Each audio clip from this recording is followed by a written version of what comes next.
Hello everyone, welcome back to our channel WebToTech. In today's video, we will see how you can change your name on your Temu app. So the first thing that you want to do is open your Temu app. After opening your Temu app, you can see a profile icon on the bottom of your phone. Simply just tap on it. After tapping on it, you can see your profile being opened. Now to change your name, simply just tap on your current name.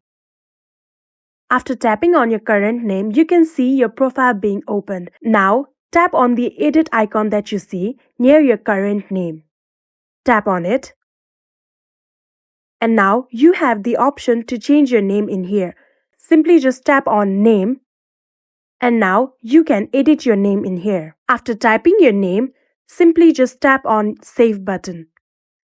And now you have successfully changed your name on your Temu app. Very simple process, right?